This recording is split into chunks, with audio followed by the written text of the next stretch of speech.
que hoy hablaron de la oposición. Hubo críticas. Sí. Sí, Bueno, hubo quiero ver críticas. qué piensa de esto Fernando Iglesias, a quien vamos a saludar. ¿Qué tal, Fernando? Ahí estoy. ¿Qué tal, Pancho? ¿Cómo estás? ¿Bien? Bien, muchas gracias por atendernos. ¿Cómo viste Al esto de contrario. hoy?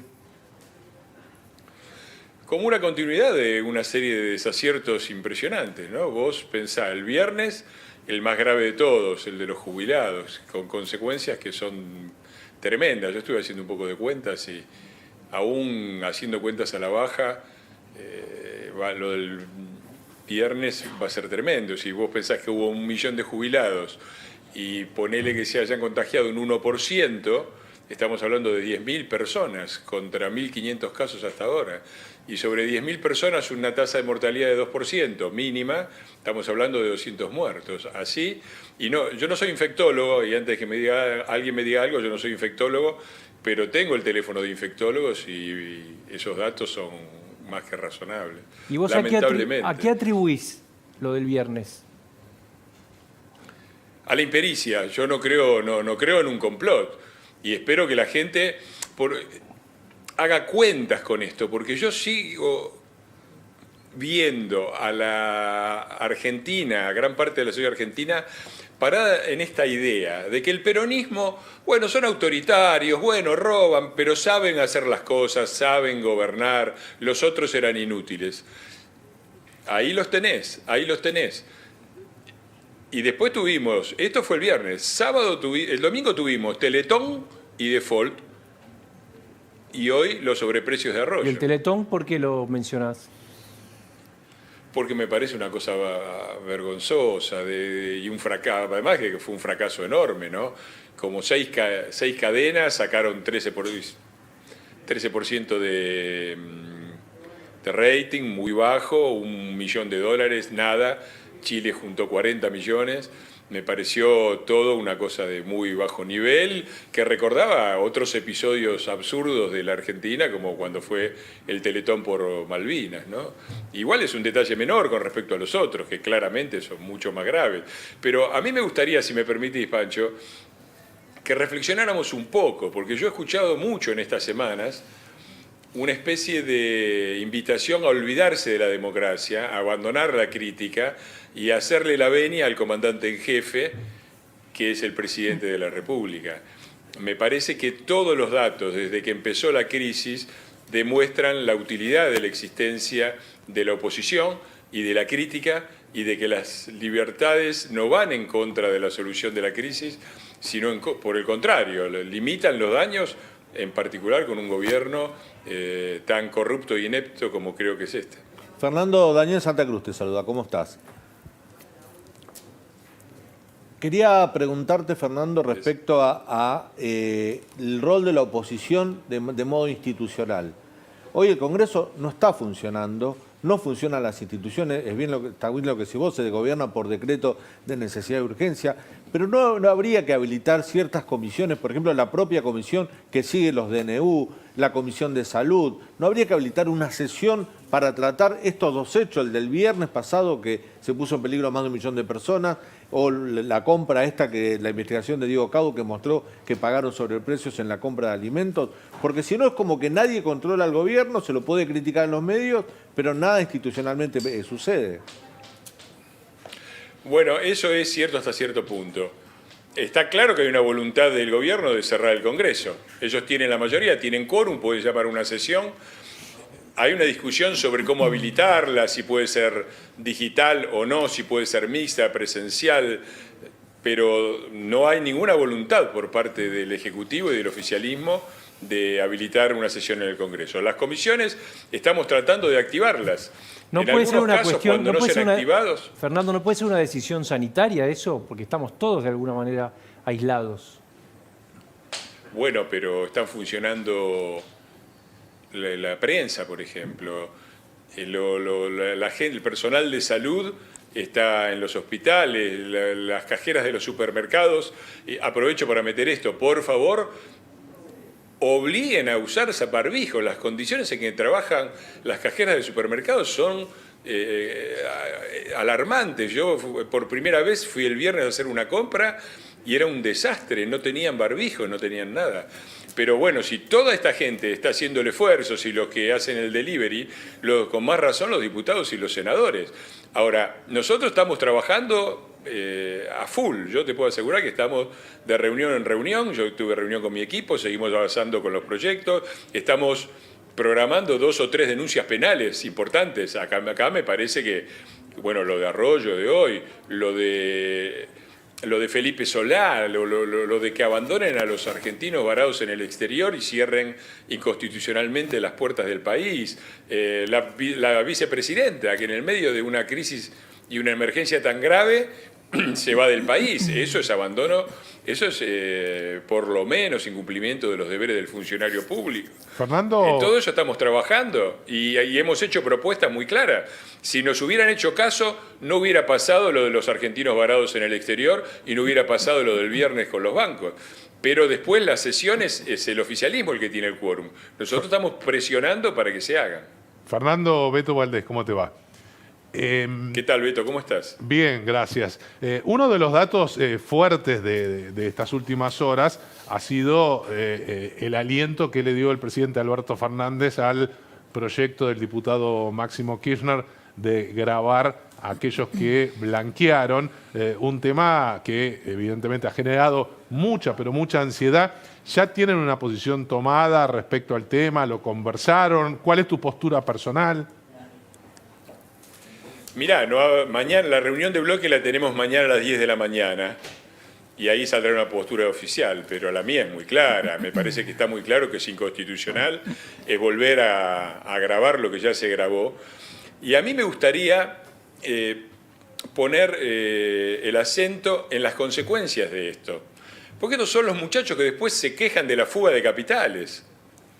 ¿Cómo no se van a ir los capitales si vienen cantando la marchita de combatiendo el capital desde los años 40? Y si cada vez que se necesita que haya algún tipo de afluencia de capitales, los espantamos cambiando las reglas en mitad del camino. Me parece que es una locura y me parece que es una vergüenza que lo proponga Máximo Kirchner. Yo le diría a ver si pueden colaborar ellos, que tienen la hermanita con 5 millones de dólares en una caja y a los secretarios revoleando bolsos con 9 millones de dólares. Me parece que es un nivel de caradurismo y de cinismo que la Argentina no debería tolerar. Lamentablemente es lo que han votado una importante parte de los argentinos y las consecuencias las vamos a pagar todos. Fernando, ¿qué tal? Buenas noches. Francisco Juven te saluda. ¿Cómo estás? ¿Cómo estás? ¿Bien? Bien, bien. Quería preguntarte de vuelta por el tema de los bancos y lo que sucedió el viernes a la mañana, y si vos crees que los bancos deberían haber sido denominadas actividades esenciales, como pasó con los supermercados, estaciones de servicio y demás, y deberían haber estado abiertas.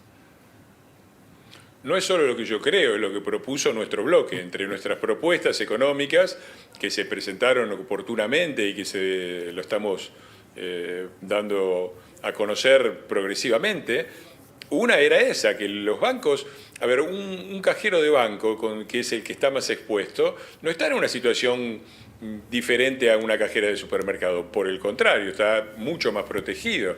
Había que tomar todos los recaudos, sin duda, sobre todo con respecto al manejo del dinero.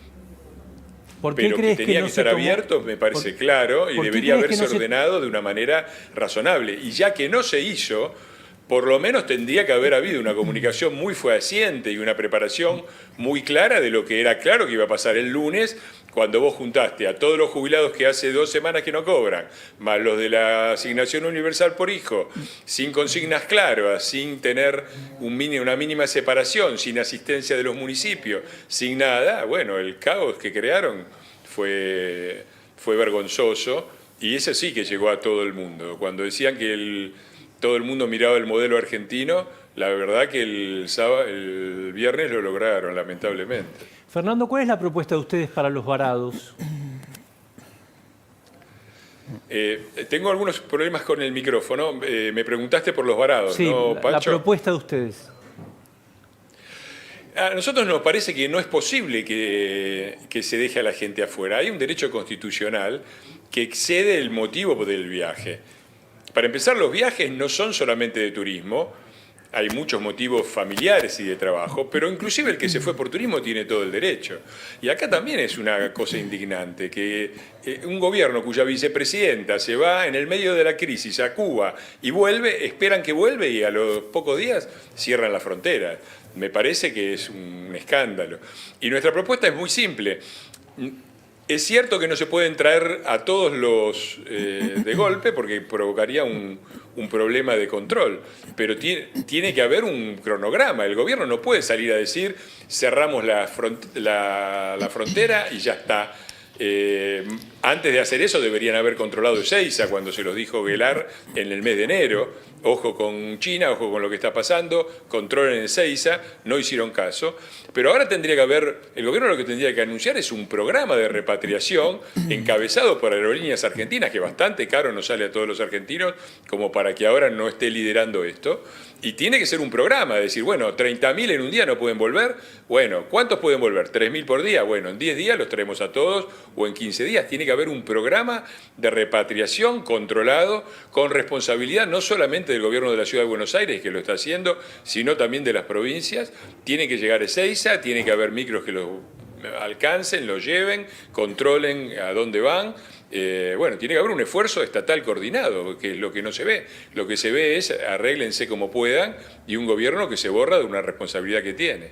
Fernando, ¿cómo ves la posibilidad de que ustedes, digamos, dentro de Juntos por el Cambio, uno nota que, no que hay fisuras, pero que no todos están de acuerdo en cuanto al acompañamiento que hay que hacer respecto al gobierno nacional y las políticas de prevención ante esta pandemia?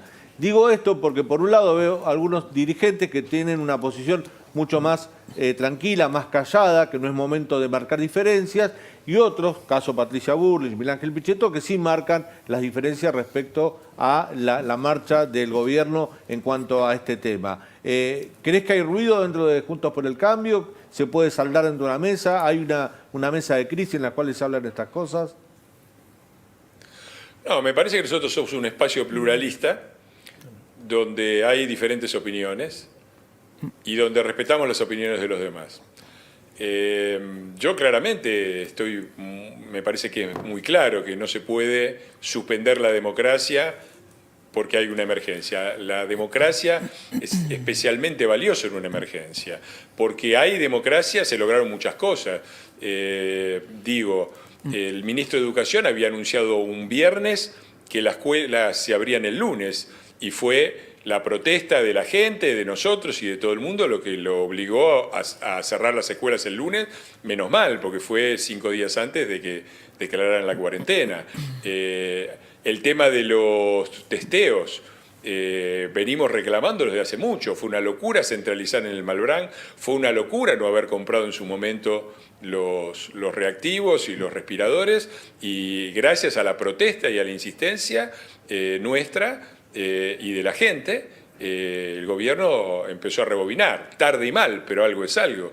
Entonces la democracia, los aportes mayores que nosotros hemos hecho han sido la crítica que hemos presentado a lo que el gobierno estaba hecho mal. Después hay diferentes sensibilidades, diferentes estilos y diferentes responsabilidades. Yo entiendo muy bien que, por ejemplo, los gobernadores o Horacio Rodríguez Larreta tienen que estar focalizados en la solución de la crisis, en los aspectos organizativos, técnicos, sanitarios. Me parece muy bien, pero yo soy diputado nacional, no formo parte de un regimiento militar, sino de un país, y no me voy a cuadrar ni a hacer la venia ante nadie. Cuando me parezca que algo está mal, lo voy a decir. ¿Vos crees que hay que salir de la cuarentena ahora el 13? Eso lo tienen que decir los expertos. Yo creo que hay que ser muy prudentes, y tiene que haber en todo caso, una salida programada, sobre todo porque para poder salir bien habría que tener datos ciertos con respecto a lo que está pasando, y la verdad es que estamos como antes estuvimos con el INDEC, no sabemos. Volvimos a menos pobres que en Alemania y menos infectados que en ningún otro lugar del mundo. La verdad es que es una vergüenza.